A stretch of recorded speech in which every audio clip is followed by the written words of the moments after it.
자, 그러면은 우리가 이제 좀 더 넓은 시각으로 보기 위해서 일본이 이번에 화이트 리스트에서 배제할 때 어떤 의도를 가지고 있는가 하는 부분입니다. 일본은 사실 이제 오랫동안 우리는 이제 우리의 인식과 일본의 인식이 전혀 다릅니다. 우리는 일본에 대해서 뭐 너희들과 우리는 뭐 각각 옛날에 식민지를 지배를 했지만 지금 우리가 GDP 면으로 봤을 때 세계에서 11위의 국가고 군사력, 이 맨 마지막에 나옵니다만 군사력을 보더라도 우리가 세계 7위의 국가고 일본이 요새 급상승해서 일본이 이제 6위로 올랐습니다만은 사실 군사력으로 보나 1인당 GDP로 본다면 일본하고 우리가 한 80% 차지하거든요. 그리고 수출력에 있어서도 수출 규모로 보더라도 우리가 일본이 한 7천 몇억 달러고 우리가 6천억 달러가 넘기 때문에 거의 큰 차이가 없습니다. 인구가 일본이 우리보다 1.2, 3배 되기 때문에 그것까지 감안한다면 1인당 수출액은 우리가 일본보다 2배나 가까이 됩니다.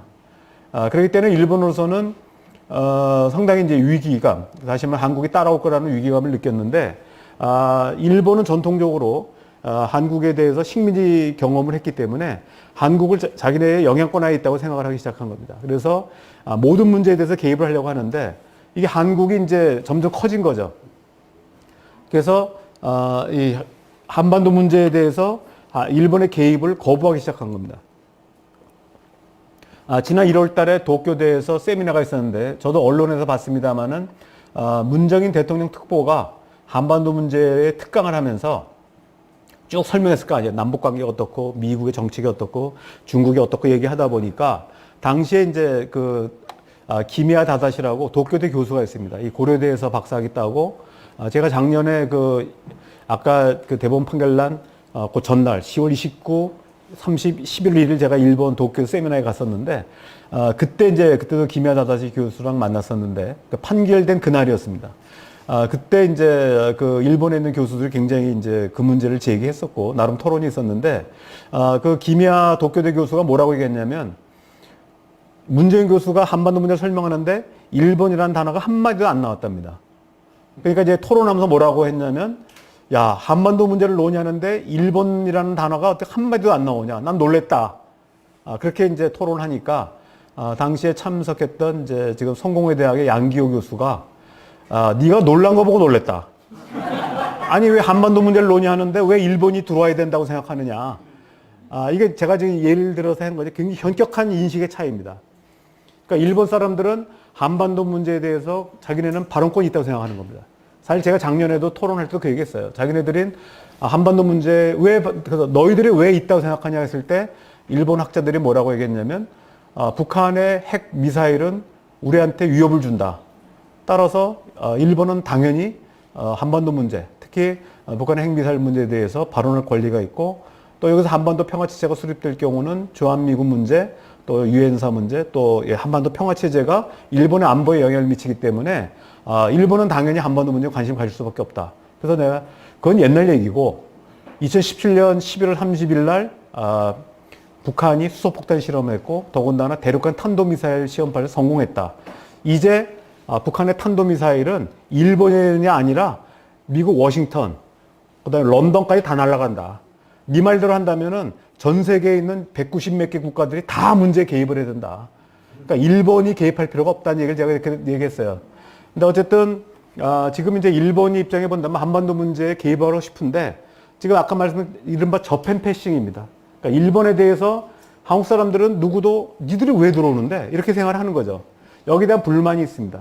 실제로 일본은 한반도 문제 해결 과정에서 자국의 발언권 보장을 요구하면서 회방자 역할을 하고 있다. 스포일러 역할을 하고 있는데 대표적인 것이 육제담 당시입니다. 육제담 당시에 일본 정부는 의제와 무관한 일본인 납치 문제를 꺼내들어서 자신의 요구를 들어주지 않는다면 당시에 이제 육제담 국가 가운데 북한을 빼면 남은 5개 국가 아니에요. 한국, 일본, 미국, 중국, 러시아인데 다 20만 톤 중유를 제공하기로 다 줬습니다. 일본이 끝까지 안 줬어요. 왜냐? 납치 문제를 계속 의제화를 하자고 얘기했고 그러니까 북한도 불능화 작업을 하다가 딱 80%까지 하고 스톱을 했습니다. 사실은 육제담을 중단시킨 최대의 책임은 일본에 있습니다. 제가 이거는 사실 일본 정부 대사관 사람만 계속 얘기하는 겁니다. 니들이 책임 있다. 이제 와서 무슨 육자담 얘기, 뭐 북핵 문제에 대해서 발언권을 얘기하냐. 지난번 육자담이 만약에 일본이 정상적으로 육자담 분담금 20만 톤을 줬다면은 적어도 불농화까지는 끝났다는 겁니다. 마지막에 폐기까지는 모르겠어요. 그건 이제 왜냐하면 노무현 정부가 끝나는 시점이어가지고 그 다음 단계는 모르겠지만 노무현 정부에서 사실 불농화까지는 끝낼 수 있었다는 겁니다.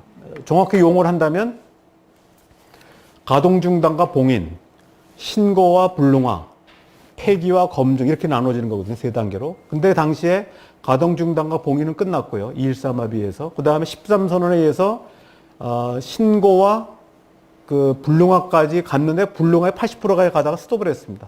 80% 마무리를 못한 이유는 일본이 납치 문제를 꺼내가지고 중단됐기 때문에 그런 겁니다. 두 번째, 지난번 평창 동계올림픽 때 이제 개막식이 2월 9일 날 있었는데 평창에 아베 총리가 왔잖아요. 그래서 안 오면 내년도 7월 달에 있는 도쿄올림픽 우리 대통령이 안 가죠. 그러니까 이제 왔는데 왜냐면 이어서 이제 우리가 동계올림픽, 하계올림픽 돼서 이제 하는데 이때 아베가 우리 대통령한테 뭐라고 얘기했냐면 아베 총리가 한 얘기가 한미 군사연습은 예정대로 2월 달에 했으면 좋겠다. 그러니까 평창 동계올림픽 하는 도중에 하라 이거죠. 그랬을 때 우리 대통령이 뭐라고 했냐면 내정적 간섭을 하면서 우리 주권의 문제고 내정의 간섭의 문제라는 반박을 했습니다. 그 다음에 작년 3월 9일 날 정영 특사가 백악관에 방문해가지고 그 북한과 미국 간의 정상회담을 발표했잖아요. 그러니까 이때 이제 발칵 뒤집어진 겁니다, 일본이. 그래서 바로 고노 총리가 4월 5일인가요? 미국을 방문해가지고 납치 문제, 생화학무기, 단거리 문제가 해결될 때까지 북미 정상회담을 늦춰달라.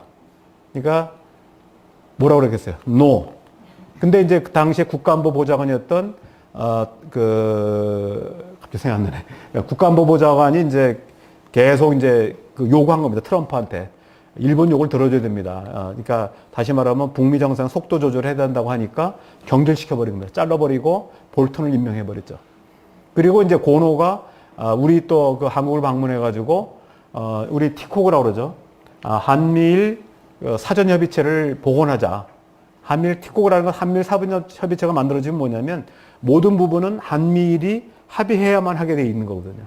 그러니까 결국은 뭐냐면 일본이 사실은 이제 남북 정상회담, 북미 정상회담을 방해하려면 한미를 같은 2인 삼각식으로 이렇게 같이 보조를 취해야만 한국이 마음대로 못하고 미국이 마음대로 못하게 하려고 했던 거죠. 그러니까 당연히 우리 정부가 노 했죠. 그래서 결국은 일본이 작년에 보면은 한반도의 급변한 정세에 발언권을 갖지 못했고 이른바 저펜 패싱 현상이 일어난 겁니다. 여기에 대해서 이제 굉장히 불만을 가지고 있었던 거죠. 그러다가 이제 아까 말씀드렸듯이 10월 30일 날 대법원 판결을 나니까 바로 이제 그 12월 달에 초계기 위협 비행을 하고 뭐 이런 게 나온 겁니다. 자, 그 다음에 이제 저펜 패싱에 대한 불만이 있고 뭐 요건 이제 넘어가기로 하고요.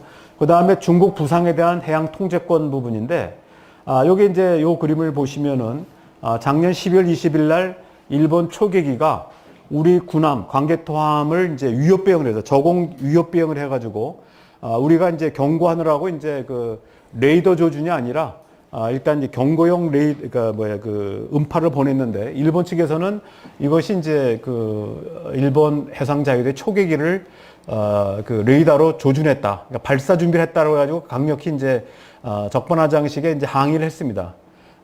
그래서 우리가 이제 이게 논란이 됐는데 당시에도 우리 정부가 정 그렇다면은 증거를 내놔라. 그랬더니 자기네가 초계기가 한국 군함으로부터 광개토항으로부터 받은 레이저 그 기록이 있다. 그럼 내놔라 그랬어요. 그래서 우리가 나온 게 그때 얘기한 게 뭐냐면 그러면 지소미아에 따라서 우리가 일본이 제공한 정보를 보호할 테니까 공개 안 하겠다. 우리만 볼 테니까 그럼 내놔라 그랬더니 일본이 거부했습니다. 그래서 그때도 지소미아가 이제 작동이 된 거죠. 그 다음에 또 하나 그것만 있었던 게 아니라 바로 금년 1월 18일, 22일, 23일 추가로 3번의 위협 비행이 있었습니다. 근데 제가 사실은 그것 때문에 금년 1월 달에 제가 경향신문에 1월 20며칠에 처음에 칼럼을 썼는데 그때 이 부분을 썼습니다. 이 부분을 썼는데 일본에 바로 사실 이 부분을 그때 해석을 했었는데 보통 이제 우리가 초계기 위협 비용에도 왜 그런지에 대한 설명이 없었잖아요. 근데 제가 이제 그 이후 과정을 분석을 해보니까 여기 보시면은 이게 이제 그 한일 배타적 경제 수역 EEZ라고 그러죠. 그리고 여기 중간에 이제 한일 중간 수역이 있습니다. 그다음에 여기도 보면은 여기 이제 그 중간 수역이고요. 그다음에 한일 간에도 여기 카디지가 있는데 지금 이제 카디지라고 하는 거는 방콕 식별구역입니다. 일본 그 비행기가 들어오지 못하는 구역입니다. 반면에 여기 이제 배타적 경제 수역, 어업 수역 같은 경우는 일본 배가 들어오려면 특히 군함이 들어오려면 우리 정부의 협의를 통보해야만 되는 거죠. 근데 한일 중간 수역은 관계없어요. 중간 수역은 들어올 수가 있는 겁니다. 근데 여기 보시면은 여기 이제 그 대화태어장 요 끝무무리에서 지금 벌어진 일이거든요. 그다음에 요번에 이제 그 벌어진 일들이 여기 1번이 이제 그 첫 번째고 두 번째, 세 번째, 네 번째가 다 일본의 초계기들이 실제로는 들어오지 못했어요. 들어오지 못했지만 요게 지금 제가 이 국방부에 좀 요청을 했는데 이게 따로따로 돼서 그러지만 사실 이 그림을 합쳐보면은 여기 우리가 이제 영해가 있고 여기 저거죠. 이른바 이제 배타적 경제 수역이 있단 말이에요. 여기 이제 여기는 일본하고지만 이쪽으로 보면은 이제 중국하고도 또 공동으로 겹치는 지역이 있어요. 여기서 황색 지역이 뭐냐면 그러니까 중국하고 우리하고 아직 타결을 못 진 공동 수역입니다. 이름을 뭐라고 하냐면 한중 잠정 수역이라고 그러죠. 요 초록색 부분은 이제 우리가 이제 중국이나 일본이 문제 삼지 않는 부분이고 요 부분은 아직 한일 간에 타결이 안 져서 중간 수역입니다. 근데 지금 비행기를 보면 다 카디지 비행기 못 들어온 거죠. 그러니까 비행기가 들어오지 못했지만 바로 이제 그 배타적 경제 수역 경계에 있는 지역에서 지금 우리 위협 비행을 한 겁니다. 이 얘기는 뭐냐면 조금 더 이제 좀 이게 굉장히 어려운 얘기입니다만은 우리가 1985년도에 유엔 해양법이 통과되면서 어떻게 됐냐면은 이 배타적 경제 수역에 대한 권한에 대해서 유권 해석을 제대로 안 했어요. 그래가지고 어떻게 이해가 되고 있냐면 우리나 미국, 일본, 서방 국가들은 배타적 경제 수역에 대해서는 이른바 무해 통항권이 있다라고 인정합니다. 그러니까 다시 말하면 군함이 지나갈 수는 있는데 군함이 지나가더라도 약간 레이더를 돌려가거나 예를 들면 우리가 남중국해나 동중국해 지나가면서 레이더를 가동시키고 돌아가게 되면 어떻게 됩니까? 중국의 군사기지들을 염탐할 수가 있잖아요. 비행기가 뜨거나 이런 걸 다 염탐을. 그렇게 하면 안 되고 그냥 조용히 또 포도 또 중국을 향해서 이렇게 겨냥하면서 가도 안 되죠. 그게 아니라 무해 통항을 한다면 군함이라도 지날 수 있다라고 하는 것이 유권 해석입니다. 근데 중국은 여기에 대해서 반대 해석을 하고 있어요. 중국은 배타적 경제 수역에 대해서는 통보를 해야 된다라고 해야 됩니다. 그러니까 지나갈 통보라고 하는 것은 반드시 중국 정부가 승인권은 아니지만 통보해야만 된다라고 얘기하고 있기 때문에 지금 남중국해와 동중국해에서 지금 문제가 생기고 있습니다. 지금 미국이나 지금 프랑스, 영국 군함들은 무해 통항을 합니다. 근데 한국이나 지금 일본 군함은 못 가요. 중국하고 마찰 생길까봐. 처음에 이제 뭐 의기양양해서 일본이 가자고 했다가 중국이 경고하니까 이제 못 가거든요. 근데 이제 미국, 영국, 프랑스 군함은 그 남중국해에 이제 분쟁지기 지나가고 있거든요. 이른바 항해 자유 작전이라고 하는데 지금 이제 일본이 지금 왜 그러면은 이 배타적 경제 수역에 대한 초계기 능력을 강화하느냐? 지금 전 세계에서 이 초계기 능력이 가장 뛰어난 나라가 어디입니까? 일본입니다, 일본. 해군력은 어디가 1위고 1위는 당연히 미국이고요. 해군력의 2위는 일본입니다. 왜 그러냐면 냉전 시대에 미국이 이제 그 이른바 3개 해협 봉쇄론이라는 게 있습니다. 이게 지금 제가 말씀드린 건 무지 전문적인 얘기를 드려서 좀 이해하시기 바라는데 그러니까 그 미국의 그 러시아 냉전 시대에 소련의 태평양 함대가 있지 않습니까? 블라디보스톡에 이 배들이 일단 태평양으로 넘어가는 관계없어요. 태평양 넘어가면 뭐합니까? 황량한 바다밖에 없는데. 그리고 거기 아무것도 없잖아요. 중요한 부분은 동해로 지나서 동중국해, 남중국해로 와야 되고 여기에 이제 인구들이 다 인구 밀집 지역 아닙니까? 여기에 들어오는데 여기에 이제 이른바 3개 해협 봉쇄론이라고 해가지고 이게 이제 그 홋카이도하고 혼슈 사이에 있는 스가루 해협, 소야 해협, 그 다음에 쓰시마 해협 이 3개 해협을 봉쇄하면은 러시아의 극동 함대가 태평양 함대가 완전히 그 차단이 됩니다. 그렇기 때문에 이거를 막기 위해서 당시에 미국이 지원해가지고 해군력을 증강하고 그 다음에 이 초계기 능력, 러시아의 잠수함을 탐지할 수 있고 격침시킬 수 있는 게 초계기거든요. 이 초계기를 대폭 증강합니다. 그래서 사실 초계기 능력은 사실은 이 미국보다도 넘버원이라고 합니다. 왜냐하면 실전 경험이 많아가지고. 그 다음에 일본은 영토는 우리의 1.6배, 한반도의 1.6배밖에 안 되지만 이 저쪽 태평양까지 200캐리를 다 먹지 않습니까? 우리의 경우는 일본하고 중국하고 사이에 200캐리도 안 되지만 그걸 또 나눠 먹어야 되잖아요. 나눠 먹다니까 한 4, 50캐리밖에 안 돼요, 우리는. 근데 일본 열도 태평양 쪽으로는 200캐리 다 먹습니다. 거기다가 오가사와라 제도 같은 경우는 무인도였는데 여기다가 인공섬을 만들어가지고 거기다 또 200캐리를 또 걷잖아요. 그래서 지도를 그어버리면 태평양 거의 상당 부분이 많은 부분이 그래서 이 바다까지 영토라고 치면은 중국이랑 맞먹습니다. 중국의 내륙에 해당되는 정도입니다. 그래서 이게 굉장히 많은 영토, 그러니까 해상 영토, 물론 이제 중국은 인정하지 않고 우리도 인정 안 한다고 하지만 지금 일본이 생각하는 건 뭐냐면 미국이 아시아에서 떠나고 또 중국이 본격적으로 부상하게 되면은 이 배타적 경제 수역에 대한 이런 권한, 통제권을 강화하려고 하는 거죠. 그래서 지금부터 이제 슬슬 그 작업에 들어간 거다라고 볼 수 있습니다. 그래서 이런 어떤 이 배타적 경제 수역에 대한 우리에 대한 위협 비행을 계속 하고 있는 것다 볼 수 있고요. 자, 그 다음에 이제 세 번째가 수직적 안보질서로의 재편입니다. 그래서 우리가 여기 보시면은 이게 이제 2007년도에 아베가 지금 요번에 4년임을 했습니다만은 아베가 2007년도에도 일본 총리를 했거든요. 그때 이제 건강이 나빠가지고 사퇴를 했습니다. 중간에 이제 끝났는데 당시에 내건 게 일본의 안보 다이아몬드라고 그래가지고 일본, 인도, 호주 또 미국의 하와이를 엮는 안보 다이아몬드 구상을 제기했습니다. 그래서 이거는 뭐냐면 일본의 나름대로의 이제 글로벌 전략이라고 볼 수 있는데 이 부분들이 재현된 게 아베가 2012년 12월에 다시 이제 재선이 됐거든요. 그래서 내건 것이 1대1로 인도 태평양 전략입니다. 근데 이제 일본 인도 태평양 전략이라는 단어를 사실은 아베가 먼저 썼고 트럼프가 2017년도 2월 달에 취임하면서 그걸 받았습니다.